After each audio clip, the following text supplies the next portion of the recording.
Dès que l'autocar s'arrêta sur la place du village en contrebas de la piste où avaient lieu les leçons de ski, Nicolas comprit qu'il était arrivé quelque chose de grave.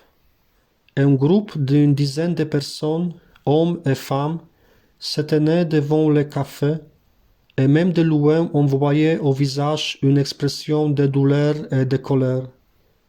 L'autocar, en s'égarant, attira des regards hostiles. Fronçant les sourcils, Patrick dit qu'il descendait voir. La maîtresse ordonna aux enfants d'attendre. Ceux qui, depuis le chalet, chantaient une chanson comique sur les colonies de vacances se tuèrent d'eux-mêmes. Patrick s'approcha du groupe devant le café. Il tournait le dos, sa queue de cheval flottant sur la capuche de son anorak. On ne voyait pas son visage, seulement celui de l'homme à qui il s'adressait, et qui lui répondait avec violence. Deux femmes à côté de lui s'y mirent aussi, l'une brandissant le poing en sanglotant. Pendant plusieurs minutes, Patrick ne bougea pas, et personne ne dit mot à l'intérieur du car.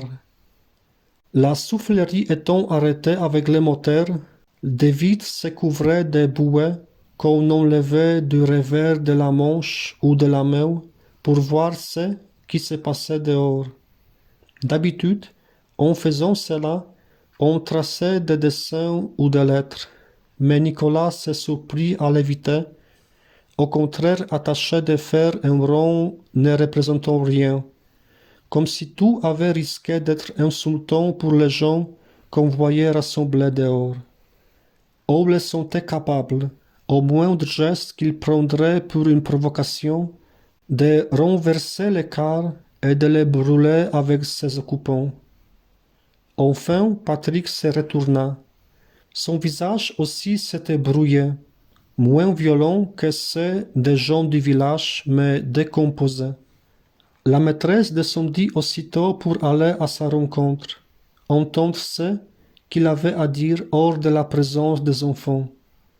Hodkan alors rompit le silence, d'une voix qui exprimait non une hypothèse, mais une certitude qu'au fond tous partageaient. C'est René qui est mort, dit-il.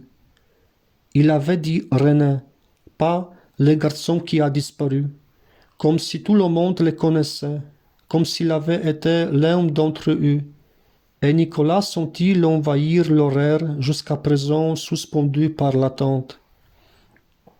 Patrick et la maîtresse remontèrent dans le car. La maîtresse ouvrit la bouche, mais au lieu de parler ferma les yeux, se mordit les lèvres, puis se tourna vers Patrick. Il posa doucement la main sur son bras et confirma. Ce n'est pas la peine d'essayer de vous le cacher. Il s'est passé quelque chose de très grave, de terrible. On a retrouvé René, le garçon qui avait disparu à Panossière, et il est mort, voilà.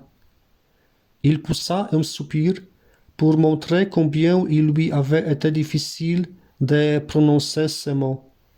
On l'a tué, dit Hodkan, du fond du car, et cette fois encore, c'était moins une question qu'une affirmation. Oui, répondit Patrick d'une voix brève. On l'a tué. On ne sait pas qui demanda Hodkan. Non, on ne sait pas qui. La maîtresse retira le mouchoir qu'elle tenait de ses doigts crispés devant sa bouche et, au prix d'un gros effort, arriva à parler. Sa voix tremblait. Je suppose, dit-elle, qu'il y en a parmi vous qui sont croyants. Alors je pense qu'il devrait dire une prière. Ce serait bien. Il y eut un long silence. Personne n'osait bouger. Les vitres étaient tellement recouvertes de bouée qu'on ne voyait plus rien dehors. Nicolas joignit les mains et voulut dans sa tête réciter le Notre Père, mais il n'arrivait plus à se rappeler les phrases, même la première. Il lui semblait entendre, très loin, la voix de sa mère en prononçant des bribes qu'il ne pouvait répéter. Autrefois, elle était dame catéchiste. Depuis le déménagement, c'était fini, et elle ne le faisait plus. À son petit frère et lui, récitait des prières le soir. Il s'imagina, mais c'était absolument impossible. Rien que de se représenter le geste l'épouvantait. Porter la main à la poche de son blouson, en sortir la fichette que lui avait donnée le gendarme, la déplier, oh, l'effroissement du papier, et contempler la photo de René. Il se demanda ce qu'il en ferait dans les airs les jours à venir, s'il oserait la sortir, la garder, ou il la mettrait. S'il avait eu son coffre-fort, il aurait pu l'y ranger, et ensuite l'enterrer, oublier la formule. Si quelqu'un la trouvait dans sa poche, on le surprenait en train de le regarder, est-ce qu'il ne devinerait pas à quoi Hotkan et lui avaient joué pendant la nuit? Leur conversation nocturne, ses propres inventions, lui faisaient maintenant l'effet d'un crime, d'une participation inavouable, monstrueuse, au crime qui s'était déroulé pour de bon. Il revoyait le visage poupin de René, ses cheveux au bol, ses incisives trop écartés, où sa dent de lait tombait. Il avait dû la mettre sous son oreiller, attendre que la petite souris vienne la remplacer par un cadeau. Derrière les lunettes, ses yeux se noyaient d'épouvante.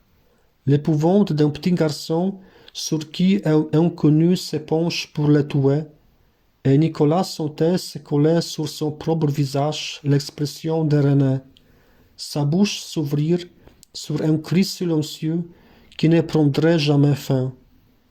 Il aurait presque aimé qu'à ce moment une main s'abatte sur son épaule, qu'un gendarme fouille son blouson et on sorte de la vie de recherche qui le dénonçait. Un gendarme ou le père de René, ivre de douleur, prêt à tuer à son tour, et qui le tuerait sans doute s'il apprenait à quoi Hotkan et lui s'étaient amusés. Est-ce que les parents de René étaient là, dans les groupes rassemblés sur la place, et dont les séparaient maintenant les murs de bouée opaques? Est-ce qu'ils étaient encore tous là? Que faisait Hotkan? Est-ce qu'ils priaient?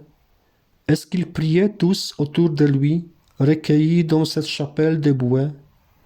Est-ce qu'il y aurait une fin à ce silence, à cette horreur qui les enveloppait tous et avec laquelle lui, à l'insu de tous, avait parti lieu?